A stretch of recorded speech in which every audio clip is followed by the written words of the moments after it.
Hello Saviors, welcome to another video. In this video we're going to discuss a bit about the Blossom Blader against Moringponia. So Moringponia is one of the endgame contents in this game where you're actually collecting the crafting material required for a lot of the endgame equipment such as Caroline and Luciferi. Typically in this video I'm going to go over all the mechanics involved as a Blossom Blader, dealing with all of Morimponia's silly tactics. But before we begin, feel free to like, comment, and subscribe below.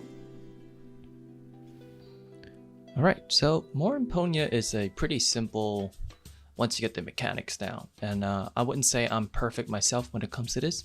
So I often bring soul crystals since I DPS so fast sometimes the mechanics tend to overlap. Now if you cannot remember anything from this video, I would have 3 key takeaways. Number 1, take your time. Number 2, bring soul crystals. Number 3, bring or use the HP monitor add-on. Oh, and one more key takeaway, and that is keep an eye on your poison immunity stacks. That being said, let's go over these mechanics. First and foremost, you need to realize that immediately in the middle of the map is a purification stone. We often see this when it comes to the weekly boss raids. It has a maximum stack of 35 and slowly refills if you stand in the middle, and slowly unfills if you step away from the circle. Ideally, you want to jump into the purification stone at 20 stacks. This will replenish up to 35 instantly. Second, there is a Moringponia random stun attack. This attack can happen anytime. Basically, she will look at you and there's a red target circle that appears beneath your character. This attack is threefold followed by a dash. So typically you want to avoid whenever possible because this attack will stun your character and she will rush in and damage you. All these attacks will decrease your poison immunity stack. So at around 95%, Moringponia will summon Gribba. Gribba is like a mushroom mob from a blue portal. If you happen to have a ranged ability, try to take this out and the minions that he spawns. I highly recommend using range attacks because each of these poison explosions will remove the poison immunity stacks on your character. At about 92%, Moringponia will blind the character. You must find the plant monster within the red portal. This plant monster will charge up an attack, and if successful, will cast this attack on your character that will either kill you or remove a huge chunk of your poison immunity stack. To find this monster, you have to look north, east, southwest of the purification stone. It is absolutely random, but once you find it, kill it ASAP. At about 90%, Moringponia will cast a purple mark on your character. This is an indicator that your character will be swapped. So what is swapped?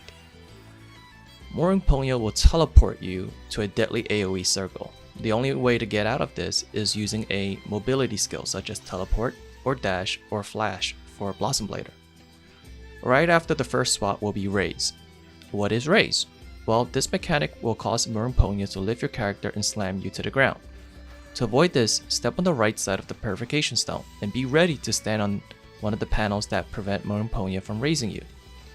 At about 85%, Moringponia will place a curse on your character. This is another giant AoE circle that does no damage unless you step out of the circle. Be very mindful of this mechanic as in later progress it will overlap with swap and raise. So definitely take your time with this mechanic. If you do happen to step out of the circle because there's just too much crazy stuff going on, you will take damage and lose poison immunity stacks. At 80%, Moringponia will summon her sidekick Tantalizer. Tantalizer must die. Try to focus attacks on Tantalizer to avoid triggering further Moringponia mechanics. Please keep in mind that whenever Tantalizer spawns, she will also cast black orbs. Take them out as well as her AoE. Take them out using AoE attacks because black orbs, if gathered enough, will do massive damage. I often do AoE damage and will damage both at the same time, making it a bit disastrous for me, but that is the life of a Blossom Blader. Also at 80%, Moringponia will cast Watch. So Watch is when Moringponia casts a series of AoE damage circles beneath your character. Ideally, you want to run to the edge of the wall, and spread them out. This will give you plenty of time and space to deal with both bosses in the middle of the map. At about 68%, Moringponia will do another blind attack. Again, find the plant within the red portal monster and kill it. At 65%, Moringponia will summon her sidekick Tantalizer again. Similar mechanic, take down Tantalizer and the black orbs. At about 53%, Moringponia will do a curse attack with Raise. This time, to avoid the Raise attack, step into the panel on the left side of the Purification Stone. So if you missed it earlier, it is the right side first, and then the left side. At about 50%, Moringponia will come back with Tantalizer. Again, deal with Tantalizer the same way with the black orbs. So there's a lot of mechanics going on at this point. So to summarize really quick before we go over the rest of the mechanics, at any point during these triggering mechanics, if Watch is ever cast on your character, run to the side wall and spread it out. At any point, if Blind appears, look for the plant with the red portal and kill it. At any point, if the Purification Stone goes to 20, rush back in instantly to replenish 35 stacks. At any point during these mechanics, if Moringponia prepares to stun you 3 times, rush away. She will also attempt to do this at 30%. So deal with this first and slowly chip away her HP, because at 28%, Moringponia will do another swap and raise mechanic. So swap will instantly teleport your character to the middle. You will have to dash or teleport away. This time, at 28%, the raise panels will occur around the Purification Stone. Ideally, I like to keep this on the right side because it has 2 more panels in the left. Now we're at 20% Moringponia HP. Moringponia will destroy the Purification Stone in the middle, thereby slowly chipping away your poison immunity stacks. If you successfully avoided most of her attacks, you should be comfortable enough to have enough poison immunity stacks to finish the fight without the Purification Stone. If you do not, have soul crystals ready. At 10%, Moringponia will do another blind attack, but this time it's combined with swap. Be ready to kill the plant within the red portal and dash away from swap. At 9%, Moringponia will do curse and raise. You might be wondering, oh shit, things are getting dicey here. So ideally you want to stick to the left side to deal with both, because the raise panels are on the left side this time. Past 9% mechanic, everything is pretty much smooth sailing from this point. Just DPS away, and around 1% less than 200 HP, the event pretty much ends and Moringponia disappears. The Chrono Master will appear, and hopefully you'll get a full Arc Stone as a reward.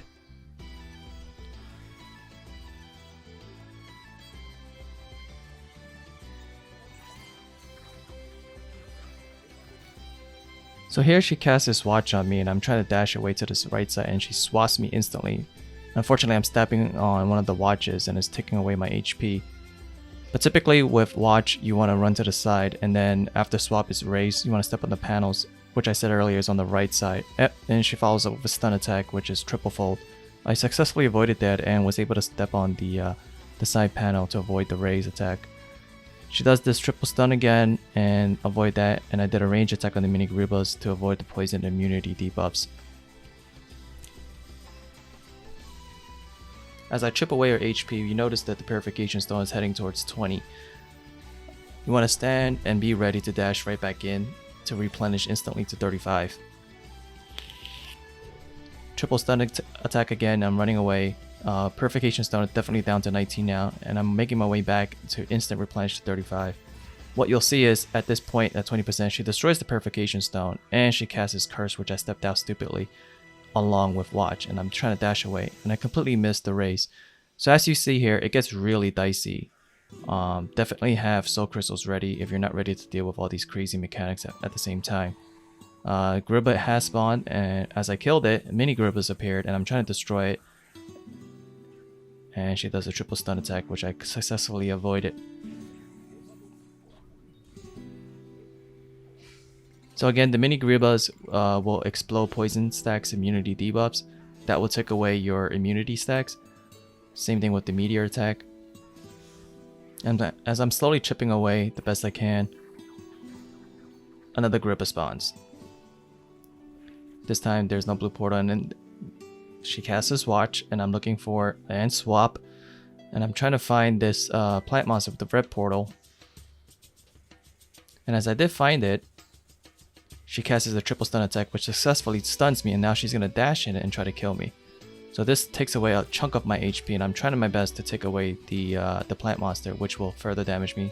She casts Curse, and after Curse will be Raise, and I am way too far from the Raise panels, although unfortunately she does raise me and kills me successfully. So again, have Soul Crystals ready. As I make my way down towards the bottom, I'm trying to deal with the mini Gribbas. Unfortunately, at this point, she's most likely about to be dead, so I do my best to try to take her out, and she does a triple stun on me and with a dash attack. So it does get pretty stressful at this point. And if you're chipping away your HP at this point, it's pretty much, you know, once she gets to like 200 or 100, she disappears and you pretty much finish the match. So if you guys have any comments for improvement on these mechanics, feel free to comment below. If you found this video helpful, like and comment and subscribe. And that being said, I hope you guys enjoyed the video.